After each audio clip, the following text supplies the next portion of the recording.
Chapter 20. A Few Days on Land. I was much impressed on touching land. Ned Land tried the soil with his feet, as if to take possession of it. However, it was only 2 months before that we had become, according to Captain Nemo, passengers on board the Nautilus, but in reality prisoners of its commander. In a few minutes we were within musket shot of the coast.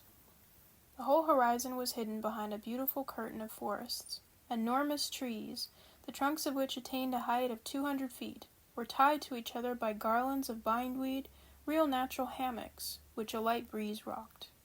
They were mimosas, figs, hibiscus, and palm trees, mingled together in profusion, and under the shelter of their verdant vault grew orchids, leguminous plants, and ferns. But without noticing all these beautiful specimens of Papuan flora, the Canadian abandoned the agreeable for the useful. He discovered a cocoa tree, beat down some of the fruit, broke them, and we drank the milk and ate the nut with a satisfaction that protested against the ordinary food of the Nautilus. "Excellent," said Ned Land. "Exquisite," replied Conseil. "And I do not think," said the Canadian, "that he would object to our introducing a cargo of coconuts on board." "I do not think he would, but he would not taste them." "So much the worse for him," said Conseil. "And so much the better for us," replied Ned Land. "There will be more for us." "One word only, Master Land," I said to the harpooner, who was beginning to ravage another coconut tree. "Coconuts are good things, but before filling the canoe with them, it will be wise to reconnoiter and see if the island does not produce some substance not less useful. Fresh vegetables will be welcome on board the Nautilus." "Master is right," replied Conseil, "and I propose to reserve 3 places in our vessel, one for fruits, the other for vegetables, and the third for the venison, of which I have not yet seen the smallest specimen." "Conseil, we must not despair," said the Canadian. "Let us continue," I returned, "and lie in wait. Although the island seems uninhabited, it might still contain some individuals that would be less hard than we on the nature of game." "Ho, ho," said Ned Land, moving his jaws significantly. "Well, Ned," said Conseil. "My word," returned the Canadian, "I begin to understand the charms of anthropophagy." Ned, what are you saying? You, a man-eater? I should not feel safe with you, especially as I share your cabin. I might perhaps wake one day to find myself half devoured." "Friend Conseil, I like you much, but not enough to eat you unnecessarily." "I would not trust you," replied Conseil. "But enough. We must absolutely bring down some game to satisfy this cannibal, or else one of these fine mornings master will find only pieces of a servant to serve him." While we were talking thus, we were penetrating the somber arches of the forest, and for 2 hours we surveyed it in all directions. Chance rewarded our search for eatable vegetables, and one of the most useful products of the tropical zones furnished us with precious food that we missed on board. I would speak of the breadfruit tree, very abundant in the island of Gilboa, and I remarked chiefly the variety destitute of seeds, which bears in Malaya the name of rima. Ned Land knew these fruits well. He had already eaten many during his numerous voyages, and he knew how to prepare the eatable substance. Moreover, the sight of them excited him, and he could contain himself no longer. "Master," he said, "I shall die if I do not taste a little of this breadfruit pie." "Taste it, friend Ned. Taste it as you want. We are here to make experiments. Make them." "It won't take long," said the Canadian. And, provided with a lentil, he lighted a fire of dead wood that crackled joyously. During this time, Conseil and I chose the best fruits of the breadfruit. Some had not then attained a sufficient degree of maturity, and their thick skin covered a white but rather fibrous pulp. Others, the great number yellow and gelatinous, waited only to be picked. These fruits enclosed no kernel. Conseil brought a dozen to Ned Land, who placed them on a coal fire, after having cut them in thick slices, and while doing this repeating, "You will see, master, how good this bread is, more so when one has been deprived of it so long. It is not even bread," added he, "but a delicate pastry. You have eaten none, master?" "No, Ned." "Very well. Prepare yourself for a juicy thing. If you do not come for more, I am no longer the king of harpooners." After some minutes, the part of the fruits that was exposed to the fire was completely roasted. The interior looked like a white pastry, a sort of soft crumb, the flavor of which was like that of an artichoke. It must be confessed this bread was excellent, and I ate of it with great relish. "What time is it now?" asked the Canadian. 2 o'clock at least, replied Conseil. "How time flies on firm ground," sighed Ned Land. "Let us be off," replied Conseil. We returned through the forest and completed our collection by a raid upon the cabbage palms that we gathered from the tops of the trees, little beans that I recognized as the abrou of the Malays, and yams of a superior quality.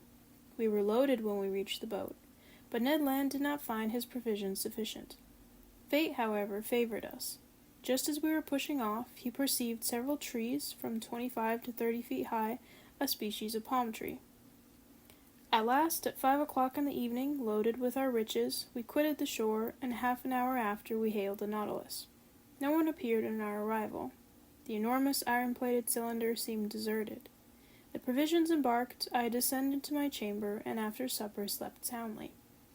The next day, 6th January, nothing new on board. Not a sound inside, not a sign of life. The boat rested along the edge, in the same place in which we had left it. We resolved to return to the island. Ned Land hoped to be more fortunate than on the day before with regard to the hunt, and wished to visit another part of the forest. At dawn we set off. The boat, carried on by the waves that flowed to shore, reached the island in a few minutes.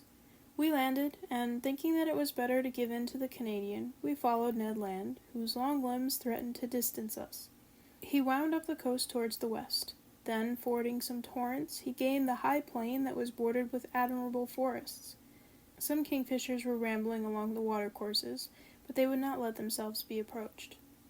Their circumspection proved to me that these birds knew what to expect from bipeds of our species, and I concluded that, if the island was not inhabited, at least human beings occasionally frequented it. After crossing a rather large prairie, we arrived at the skirts of a little wood that was enlivened by the songs and flight of a large number of birds. "They are only birds," said Conseil. "But they are eatable," replied the harpooner. "I do not agree with you, friend Ned, for I see only parrots there." "Friend Conseil," said Ned, gravely, "the parrot is like pheasant to those who have nothing else. And," I added, "this bird, suitably prepared, is worth knife and fork." Indeed, under the thick foliage of this wood, a world of parrots were flying from branch to branch, only needing a careful education to speak the human language. For the moment they were chattering with parrots of all colors, and grave cockatoos, who seemed to meditate upon some philosophical problem, whilst brilliant red lories passed like a piece of bunting carried away by the breeze, Papuans with the finest azure colors, and in all a variety of winged things most charming to behold, but few eatable. However, a bird peculiar to these lands, and which has never passed the limits of the Aru and Papuan Islands, was wanting in this collection, but fortune reserved it for me before long. After passing through a moderately thick copse, we found a plain obstructed with bushes. I saw then those magnificent birds, the disposition of whose long feathers obliges them to fly against the wind. Their undulating flight, graceful aerial curves, and the shading of their colors attracted and charmed one's looks. I had no trouble in recognizing them. "Birds of paradise!" I exclaimed. The Malays, who carry on a great trade in these birds with the Chinese, have several means that we could not employ for taking them. Sometimes they put snares on the top of high trees that the birds of paradise prefer to frequent. Sometimes they catch them with a viscous bird lime that paralyzes their movements. They even go so far as to poison the fountains that the birds generally drink from. But we were obliged to fire at them during flight, which gave us few chances to bring them down, and, indeed, we vainly exhausted 1/2 our ammunition. About 11 o'clock in the morning, the first range of mountains that formed the center of the island was traversed, and we had killed nothing. Hunger drove us on.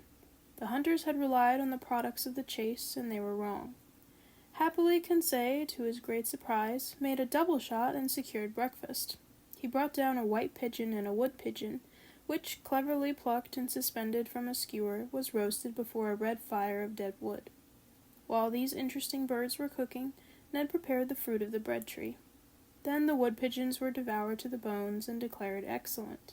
The nutmeg, with which they are in the habit of stuffing their crops, flavors their flesh and renders it delicious eating. "Now, Ned, what do you miss now?"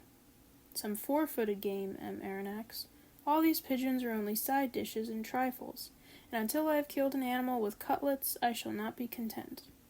Nor I, Ned, if I do not catch a bird of paradise. Let us continue hunting, replied Conseil. Let us go towards the sea. We have arrived at the first declivities of the mountains, and I think we had better regain the region of forests.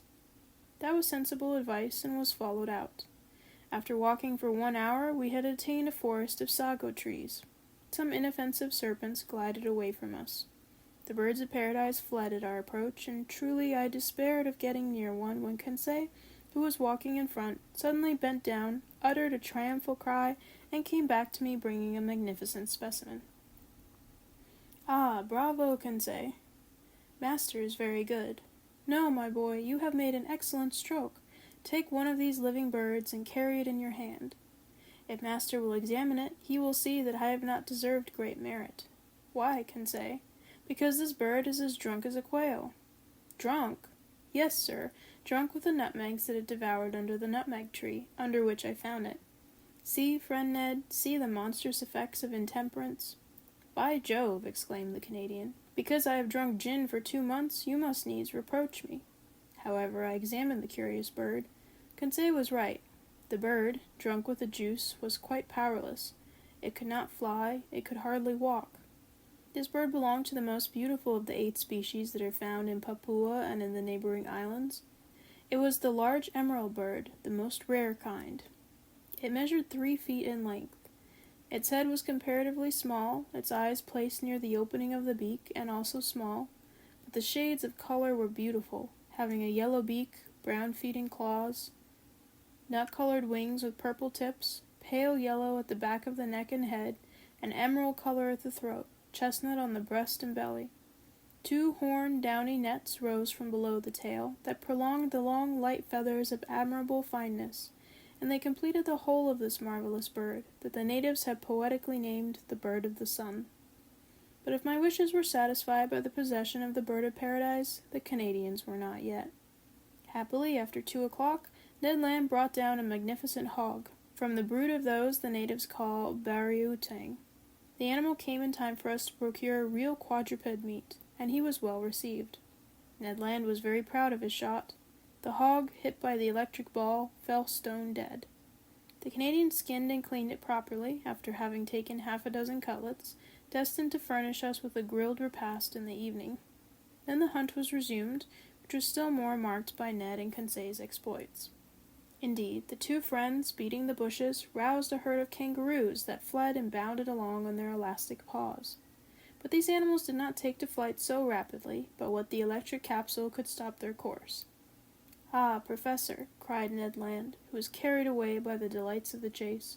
What excellent game, and stewed, too. What a supply for the Nautilus. 2, 3, 5 down, and to think that we shall eat that flesh, and that the idiots on board shall not have a crumb.